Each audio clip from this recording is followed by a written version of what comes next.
বেতন দিতে পারবে না? তোমাকে পড়াশোনা করতে কে বলছে? স্যার আমাদের পরিবারের পক্ষে এত টাকা বেতন দেওয়া সম্ভব না। তোমার সর্বমোট বেতন কত টাকা? স্যার পরীক্ষার ফি সহ 2550 টাকা। তাহলে তো তুমি একটা টাকাও বেতন দাওনি। না স্যার। তোমার বেতন যেহেতু 2550 টাকা, আমি তোমাকে 100 টাকা কমে দিলাম, তুমি 2450 টাকা দিও, আর কথা বলো না। না স্যার, আমি এত টাকা দিতে পারবো না। তাহলে কত টাকা দিতে পারবে? স্যার আমি শুধু পরীক্ষার ফি দিতে পারবো। পরীক্ষার ফি দিবে মানে? এটা কখনো সম্ভব না। স্যার পুরো বছরের বেতন দেওয়া আমার পক্ষে সম্ভব না। আমাদের পারিবারিক সমস্যা। আমার আব্বা 1 বছর যাবত অসুস্থ, কোনো কাজ কাম করতে পারে না।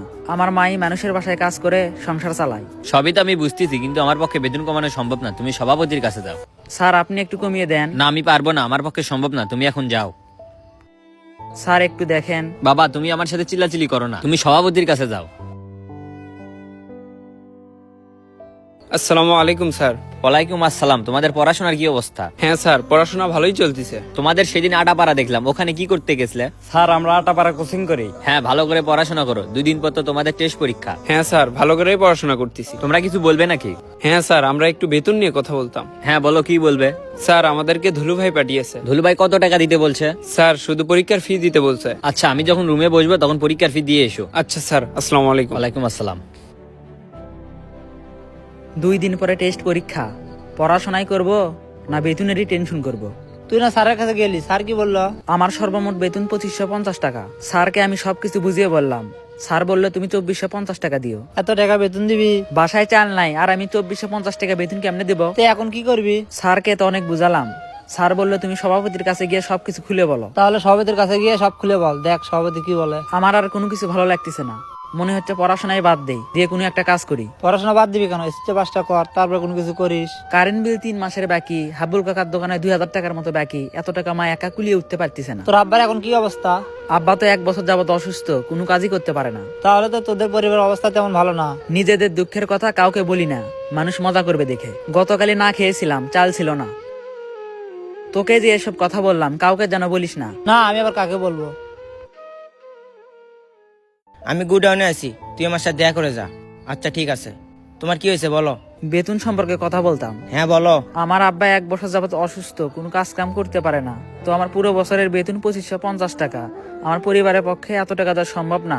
আপনি যদি বেতন কমিয়ে দিতেন তাহলে ভালো হতো। প্রধান শিক্ষকের কাছে কি গিয়েছিলে? হ্যাঁ। কি বলছে? স্যার 100 টাকা কমিয়ে দিছে। 100 টাকা কমে দিছে, ভালো তো। তাহলে আমার কাছে কেন আসছো? আমাদের পরিবারের পক্ষে এত টাকা দেওয়া সম্ভব না, আমি শুধু পরীক্ষার ফি দিতে পারবো। বাবা, আমি তোমার বেতন কমাতে পারবো না। তোমাকে যদি বেতন কমে দেয় আরো 5-6 জন আসবে, ওদেরও তো বেতন কমে দেওয়া লাগবে। ওদের বিষয় আর আমার বিষয় আলাদা, আমাকে বেতন কমিয়ে দেন।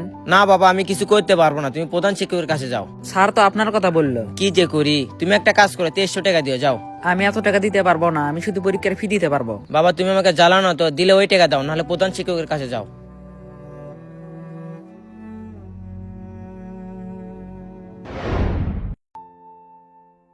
নেতা পরিচিত থাকার উপকারিতা দেখছিস? আমাদের বেতন 2550 টাকা, সেখানে পরীক্ষার ফি দিয়েই সবকিছু হয়ে গেল। তুই বাড়ি থেকে কয় টাকা নিছিস? বেতন পরীক্ষার ফি সহ 2550 টাকা, সেখানে আমি 2600 টাকা নিছি। তুই কয় টাকা নিছিস? আমিও তো 2600 টাকায় নিছি। পরীক্ষার ফি যদি দেয় 500 টাকা, তাহলে 2100 টাকা থাকবে। 2100 টাকা কি করব? 2100 টাকা দিয়ে কি করবো মানে? 2 জন মিলে ঘুরতে যাব। ঘুরতে যাব, সমস্যা নাই। আমি পড়ালেখার জন্য যা চাই তাই দেয়। যদি টেস্ট পরীক্ষায় ফেল করি তাহলে যে আমার অবস্থা কি হবে? আমারও তো একই অবস্থা রে, যদি ফেল করি তাহলে তো আমাকে ইজি বাইক কিনে দিবে।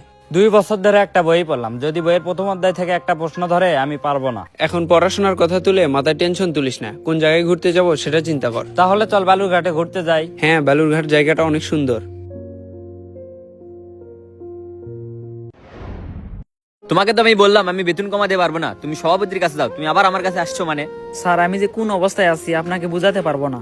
আপনার কাছে আসলে বলেন সভাপতির কাছে যাও, সভাপতির কাছে গেলে সভাপতি বলে প্রধান শিক্ষকের কাছে যাও। আমি এখন কি করব বলেন? আপনারা যদি আমাদের সুযোগ সুবিধা না দেন তাহলে তো আমাদের পড়াশোনা বন্ধ করে দিতে হবে। আমার বেতন 2550 টাকা, আপনাকে বললে হয়তো আপনি বিশ্বাস করবেন না। আমাদের পরিবারের অবস্থা এখন কেমন জানেন? এমনও দিন যায় আমাদের না খেয়ে দিন পার করতে হয়। তাহলে আমি এত টাকা বেতন কিভাবে দেব? আমার কোনো নেতা নাই, এ কারণে বেতনও কমিয়ে নিতে পারি না। যাদের পুরো বছরের বেতন দেওয়ার সামর্থ্য আছে তারা নেতাকে ধরে বেতন কমিয়ে নেয়, আর আমার মতো ছেলেরা ঘুরে বেড়ায়। স্যার আমি 2500 টাকা বেতন দিতে পারবো না, মনে হয় আমাকে পড়াশোনা বাদ দিতে হবে। নিম্নবিত্ত, মধ্যবিত্ত সব ধরনের পরিবার থেকেই কিন্তু ছেলেমেয়েরা পড়াশোনা করে। সবাই পড়াশোনা করতে পারলেও সবাই কিন্তু পুরো বছরের বেতন দিতে পারে না। এ ধরনের ছেলেদেরকে পড়াশোনা করার সুযোগ করে দিবেন। ভিডিওটি ভালো লাগলে কমেন্ট বক্সে সুন্দর একটি মন্তব্য করে যাবেন। দেখা হবে পরবর্তী ভিডিওতে। সবাই ভালো থাকবেন।